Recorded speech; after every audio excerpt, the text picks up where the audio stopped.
بسم الله الرحمن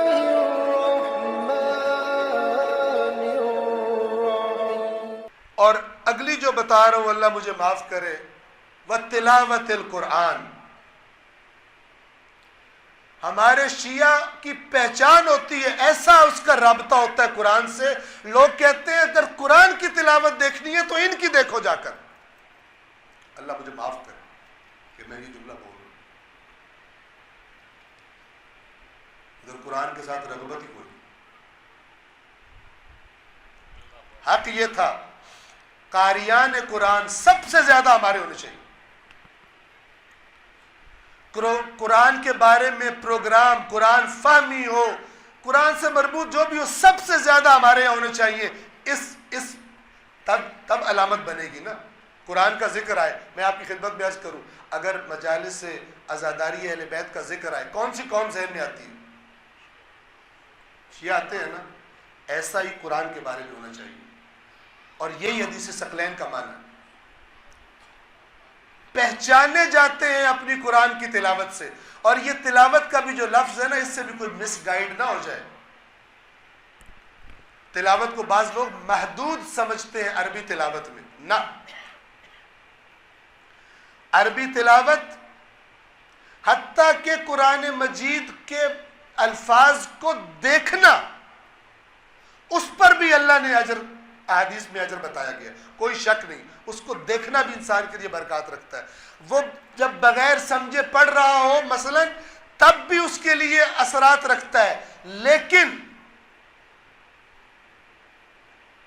لیکن جن احادیث میں یہ چیزیں بتائی گئی ہیں، انہی احادیث بولنے والوں نے یہ بھی تو فرمایا ہے، اس قرات میں کوئی خیر نہیں جس میں غور و فکر نہ ہو۔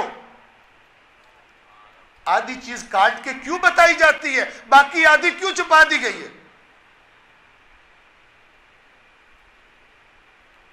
میرے پاس وقت نہیں ہے قرآن کی ایک آیت کی تفسیر کرتے ہوئے، سورۃ البقرہ کی آیت نمبر 121 کی، جس میں اللہ فرماتا ہے جنہیں ہم نے کتاب دی ہے ایسے تلاوت کرتے ہیں جیسے تلاوت کرنے کا حق ہے۔ یہی بات جو امام فرما رہے ہیں نا، تلاوت قرآن سے پہچانے جاتے ہیں، یعنی کہتے ہیں ان کو دیکھو یہ حق ادا کرتے ہیں تلاوت قرآن کا۔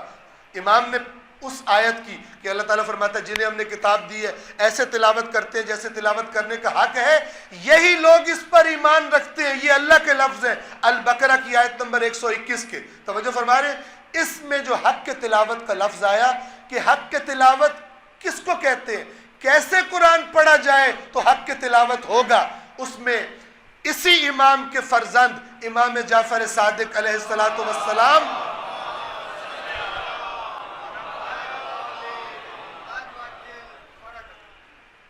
ان کا فرمان ہے، حق کے تلاوت کی تفسیر کرتے ہیں۔ اور کیا کہتے ہیں؟ حق کے تلاوت یہ ہے کہ قرآن کو آرام آرام سے پڑھا جائے تاکہ اس کو اچھی طرح سمجھا جائے۔ یہی پہ ہی ختم ہو جاتا ہے ہماری تلاوت کا حق۔ آرام آرام سے پڑھا جائے تاکہ اس کو سمجھا جائے، اور سمجھا جائے تاکہ اس پہ عمل کیا جائے۔ یہ امام فرما رہے ہیں۔ جہاں اللہ کے اچھے وعدے دیکھتے ہیں امید لگا لیتے ہیں، جہاں کوئی عذاب کی آیت دیکھتے ہیں ڈر جاتے ہیں، قرآن کے قصوں سے عبرت لیتے ہیں، اللہ تبارک و تعالیٰ نے جو کام کرنے کو کہے ہیں انہیں کرنے کے پابند ہو جاتے ہیں، جن کاموں سے روکا ہے ان سے رک جاتے ہیں۔ امام نے فرمایا یہ حق کے تلاوت۔ اس کے بعد پھر امام نے بھی قسم کھائی، فرمایا اللہ کی قسم، حق کے تلاوت یہ نہیں ہے کہ تم قرآن کی آیات کو حفظ کر لو۔ اللہ کی قسم ہے اس روایت میں، ما هو واللہ حفظ آیات ہی، اللہ کی قسم، حق کے تلاوت جو اللہ فرما رہا ہے قرآن میں، وہ قرآن کی آیات کو حفظ کر لینا نہیں ہے، وہ درس حروف ہی، اور قرآن کے حروف کو اچھی طرح ادائیگی سیکھ لینا۔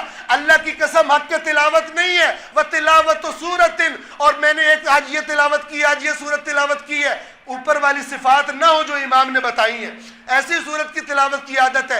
امام فرما رہے اللہ کی قسم یہ حق کی تلاوت نہیں ہے۔ پھر وضاحت فرمائی کہ کیوں میں یہ کہہ رہا ہوں، فرمایا حفظوا حروفہ واضاءوا حدودہ، انہوں نے قرآن کے حروف تو بہت حفظ کر لیے لیکن قرآن کے حقوق کو انہوں نے، حدود کو پامال کر دیا۔